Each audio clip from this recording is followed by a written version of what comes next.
Hello guys, thanks for the watching Pharma Digital. Here in this video, I am gonna discuss about the some cardiovascular disorder. So keep watching.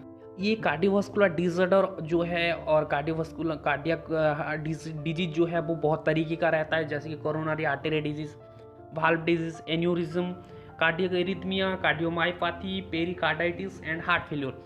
ये सब बहुत different types का ये heart disease है। तो इसे अच्छे तरीके से समझने के लिए हम एक एक करके उसे डिस्कस करेंगे।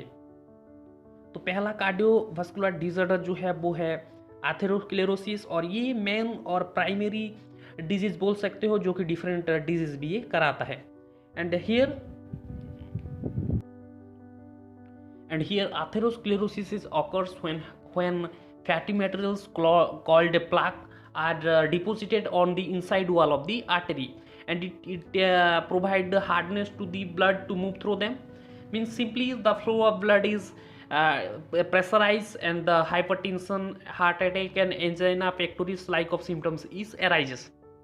तो यहाँ पे सिंपली बोला गया है कि एथेरोस्क्लेरोसिस में जो है वो फैटी मटेरियल्स जो है आर्टरी की इनसाइड वॉल में वो डिपॉजिट होने लगता है। उसकी वजह से आर्टरी का जो डायमीटर है वो कम होने लगता है।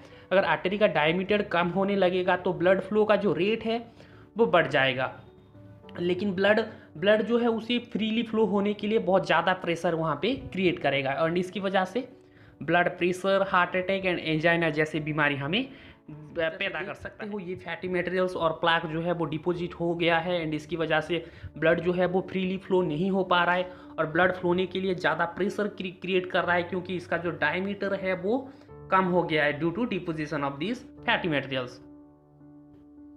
एंड इसकी वजह से ब्लड फ्लो जो है वो प्रेशराइज और प्रेशर क्रिएट करके ये फ्लो करता है। तो हम लोग को मतलब सिंपली साफ ध्यान दो, एक मतलब बड़ा साइज का डायमीटर का अगर पाइप में पानी फ्लो करेगा तो फ्रीली फ्लो कर पाएगा। अगर यहाँ पे आधा पार्ट, उसका डायमीटर का आधा पार्ट अगर किसी मटेरियल्स के की वजह से क्लोज हो गया तो इसका डायमीटर कम हो रहा है। तो डायमीटर कम होने के लिए जब कम हो जाता है तो ये फ्लूइड जो है उसी फ्लो करने के लिए ज़्यादा प्रेशर क्रिएट करता है, और ज़्यादा प्रेशर क्रिएट करेगा तो हाइपरटेंशन कराएगा और हार्ट अटैक जैसी बीमारी भी करा सकता है। दूसरा डिजीज जो है वो है कोरोनरी आर्टरी डिजीज, जो कि सिमिलर है एथेरोस्क्लेरोसिस के साथ, क्योंकि ये यहाँ पे भी ये जो प्लाक है और फैटी मटेरियल्स जो है वो आर्टरी में डिपॉजिट होता है। लेकिन यहाँ पे ध्यान देना होगा, यहाँ पे किस आर्टरी में डिपॉजिट हो रहा है, यहाँ पे कोरोनरी आर्टरी में डिपॉजिट हो रहा है। इसकी वजह से इस डिजीज को कोरोनरी आर्टरीज एथेरोस्क्लेरोसिस और कोरोनरी आर्टरी डिजीज भी बोलते हैं। एंड ये कोरोनरी आर्टरी क्या है? कोरोनरी आर्टरी जो है वो ब्लड कैरी करता है हार्ट को और हार्ट मसल्स को। मीन्स यहाँ पे ऑक्सीजनेटेड ब्लड जो है वो हार्ट मसल्स को प्रोवाइड करता है ये कोरोनरी आर्टरी। अगर ये कोरोनरी आर्टरी में प्लाक और फैट मटेरियल्स डिपॉजिट हो गया तो ये ठीक तरीके से ब्लड फ्लो नहीं करा पाएगा हार्ट मसल्स में, और हार्ट मसल्स जो है वो वीक हो जाएगा। एंड हार्ट मसल्स वीक हो जाएगा तो बीटिंग कैपेबिलिटी जो है उसका वो कम हो जाएगा, एंड इसकी वजह से हार्ट फेलियर वो करा सकता है। And according to a research, around 18 to 18.2 million of adults are suffering from these coronary arteries disease. And next तीसरा डिजीज जो है वो है हार्ट वाल्व डिजीज। तो सिंपली हमारे हार्ट में 4 तरीके का वाल्व पाए जाते हैं। कौन कौन सी 4 वाल्व मैं पहले वीडियो में बता चुका हूँ। चलो कमेंट बॉक्स पे बताओ कौन सी 4 वाल्व हैं जो कि ब्लड फ्लो को डायरेक्शन प्रोवाइड करता है, राइट डायरेक्शन में फ्लो करने में वो मदद करता है। तो सिंपली ये जो वाल्व है इसका एबनॉर्मलिटी और रिदम जो है अगर को इफेक्ट किया ये, तो ये इस डिजीज में हार्ट वाल्व इफेक्ट होने के बाद क्या होता है, हार्ट वाल्व का जो ओपन एंड क्लोज का जो फ्लेक्सिबिलिटी रहता है वो ठीक तरीके से नहीं हो पाता, एंड इसकी वजह से ब्लड जो है वो ठीक तरीके से और ठीक डायरेक्शन में वो फ्लो नहीं हो पाता। जो उसको मतलब प्रेशर चाहिए, फ्लो चाहिए, फ्लेक्सिबिलिटी चाहिए फ्लो होने के लिए, वो ये नहीं हो पाता, क्योंकि हार्ट वाल्व का जो रिदम है वो हैम्पर्ड हुआ है। और ये डिजीज जो है वो 3 तरीके का रहता है। एक है स्टेनोसिस, दूसरा जो है रिगुरजिटेशन, एंड तीसरा जो है वो आर्टेसिया। स्टेनोसिस में क्या होता है, सिंपली जो हार्ट वाल्व है वो ठीक तरीके से ओपन नहीं हो पाएगा तो ब्लड जो है वो एक ब्रांच से और एक ब्रांच का हार्ट का एक ब्रांच से और एक ब्रांच में फ्लो नहीं हो पाएगा।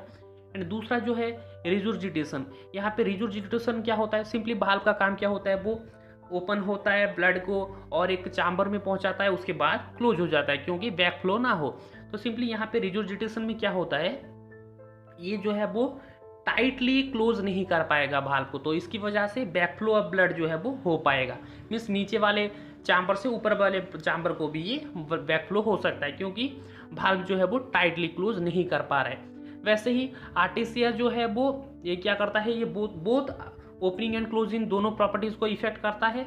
यहाँ पे क्योंकि यहाँ पे आर्टेसिया में क्या होता है, जो भाल्व में क्या होता है, एक सॉलिड पीस ऑफ टिश्यू जो है वो ब्लॉक कर देता है भाल्व का ओपनिंग को, इसीलिए वो ठीक तरीके से फ्लेक्सिबिलिटी ओपनिंग और क्लोजिंग वो नहीं हो पाता।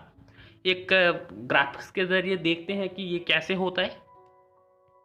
ये एक हार्ट वाल्व है जो कि ट्राइकस्पिड वाल्व है, यहाँ पे देख सकते हो। यहाँ पे ये एग्जाम्पल और ये ग्राफिक्स को लेके इस हार्ट वाल्व डिजीज को कॉन्सेप्ट को समझने के लिए कोशिश करते हैं। तो स्टेनोसिस में क्या होता है, ये जो है जो थिकनेस उसकी बढ़ जाने की वजह से ये ठीक तरीके से ओपनिंग नहीं हो पाता।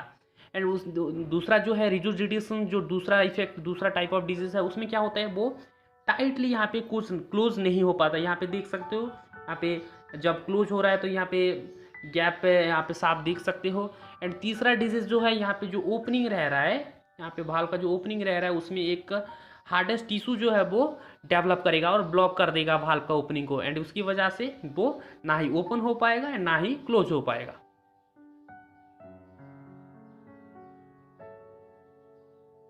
एंड तीसरा जो डिजीज है वो है congestive heart failure, and it is a serious and long term condition and it may be gets worsen over times. तो सिंपली यहाँ पे कॉन्जेस्टिव हार्ट फेल्योर का मतलब ये नहीं है कि हार्ट का जो काम है वो पूरी तरीके से बंद हो जाता है, हार्ट फंक्शन बंद हो जाता है, रिदम बंद हो जाता है, लेकिन यहाँ पे क्या होता है, तो सिंपली कंजेस्टिव हार्ट फेल्योर जो है वो हार्ट अटैक होता है, सिंपली वर्ड में हार्ट अटैक बोलते हैं हम इसे।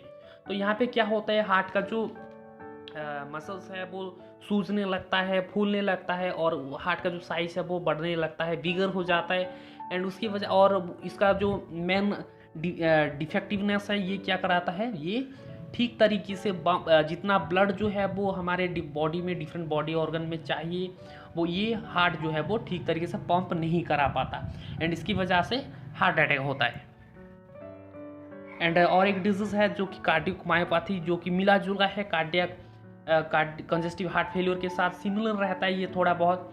यहाँ पे क्या होता है, हार्ट डिजीज, यहाँ पे क्या होता है, जो हार्ट मसल्स जो है वो वीक हो जाते हैं, और यहाँ पे क्या होता है, ब्लड तो पंपिंग होता है लेकिन यहाँ पे ठीक डायरेक्शन में ये प्रोवाइड नहीं कर पाता, क्योंकि कार्डियक मायोपैथी में ये भाल्व को भी अटैक करता है, इसकी वजह से ब्लड जो है वो ठीक डायरेक्शन में प्रोवाइड नहीं हो पाता, जैसे कि ये बैक फ्लो भी हो सकता है।